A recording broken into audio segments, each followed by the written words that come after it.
Bienvenue dans Next Gen Manufacturing Nexus. Aujourd'hui, on va s'attaquer à une question qui a l'air toute simple, mais qui est en fait hyper complexe.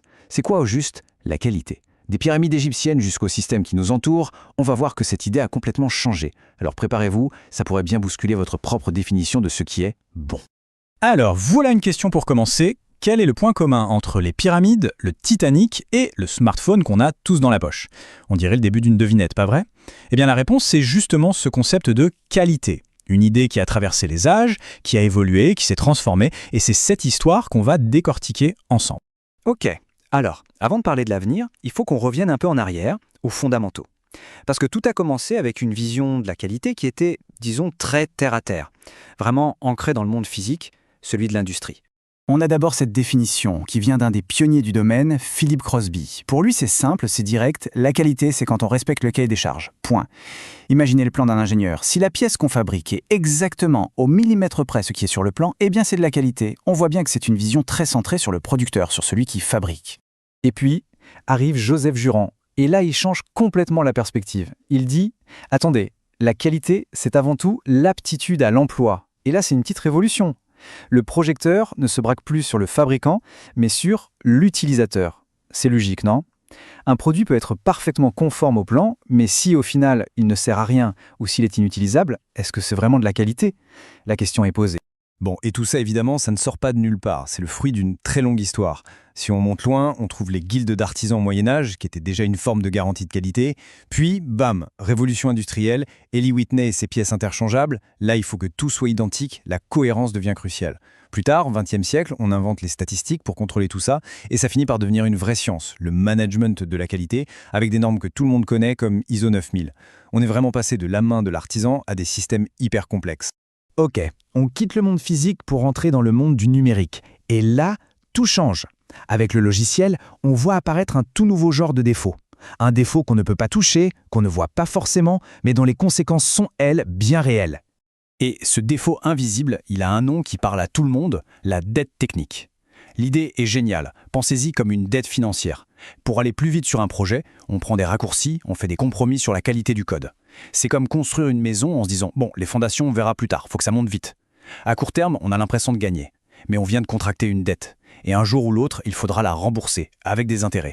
Et ce n'est pas qu'une image, Les chercheurs comme Kartik Gupta le disent très bien. Cette dette a un impact direct sur l'avenir. Le projet devient plus compliqué à gérer, les bugs se multiplient et les coûts, ils explosent. Ce n'est vraiment pas une métaphore en l'air. Alors, si on continue avec cette analogie de la dette, c'est assez simple à comprendre. Le principal, c'est le travail qu'on a économisé sur le moment, en prenant un raccourci. C'est la somme qu'on a empruntée en quelque sorte. Mais le vrai problème, ce sont les intérêts. C'est tout le travail supplémentaire qu'il faudra faire plus tard. Corriger les bugs qui apparaissent, essayer de comprendre un code mal fait, tout ça. Et comme pour un crédit, plus on attend, plus les intérêts grimpent. Ça peut même aller jusqu'à paralyser complètement un projet. D'ailleurs, ce sujet est devenu tellement sérieux que des chercheurs se penchent dessus. Ils se posent des questions hyper importantes. Comment est-ce qu'on peut mesurer cette dette ? Est-ce que c'est toujours mieux de la rembourser tout de suite ? Quel genre de travail crée le plus de dettes ? En gros, l'objectif, c'est de réussir à mettre un chiffre, une mesure, sur ce concept abstrait. De rendre cet ennemi invisible, visible, pour pouvoir le combattre efficacement. Maintenant, on va aller encore un cran plus loin. Imaginez un scénario. Chaque pièce d'une machine est parfaite. Le code d'un logiciel est nickel, sans dette technique, et pourtant, le système entier s'effondre de façon spectaculaire. Comment c'est possible ? C'est ce qu'on appelle le point aveugle systémique. Et pour illustrer ça, il y a un exemple que tout le monde connaît, le Titanic. À l'époque, c'était le symbole de l'excellence, le top du top de la technologie.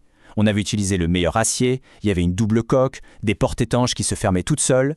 Sur le papier, chaque élément était de la plus haute qualité possible. Et c'est là qu'on touche au paradoxe. D'un côté, on a une qualité technologique maximale. Vraiment, le navire était un bijou d'ingénierie.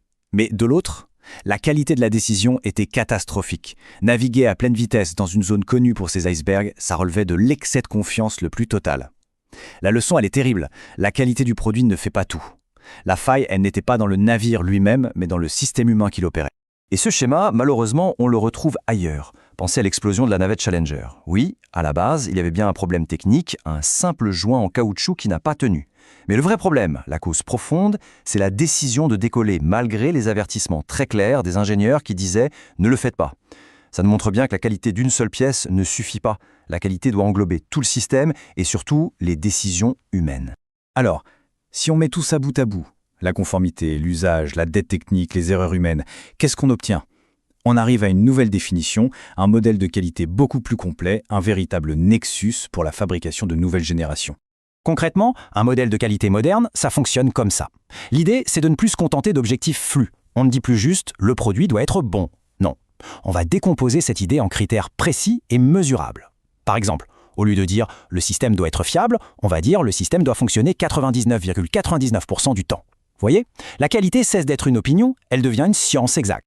Et alors qu'on pensait avoir fait le tour, une dernière couche vient s'ajouter à notre millefeuille. Et c'est peut-être la plus cruciale aujourd'hui, la durabilité. La question n'est plus seulement est-ce que ça marche bien, mais aussi quel est son impact. Impact sur l'environnement, impact social, tout au long de sa vie, de sa fabrication à son recyclage. Donc, si on résume, la feuille de route de la qualité pour l'industrie du futur, elle ressemble à ça. 1. On a la base, les fondations. Le produit doit être conforme et utile, c'est le minimum. 2. L'intégrité numérique. On gère la dette technique, on ne la laisse pas s'accumuler. 3. La sécurité du système. On analyse les risques liés aux décisions humaines. Et 4. Au sommet de la pyramide, la durabilité. On pense à l'impact global. Chacune de ces étapes est une leçon qu'on a apprise, parfois dans la douleur. Et tout ça nous amène à la question finale, une question que chacun peut se poser. Est-ce que notre propre définition de la qualité est à la hauteur des enjeux actuels? Est-ce qu'elle intègre bien toutes ces dimensions, de la ligne de code invisible jusqu'à l'impact sur la planète? C'est sans doute le grand défi pour l'industrie et l'innovation de demain.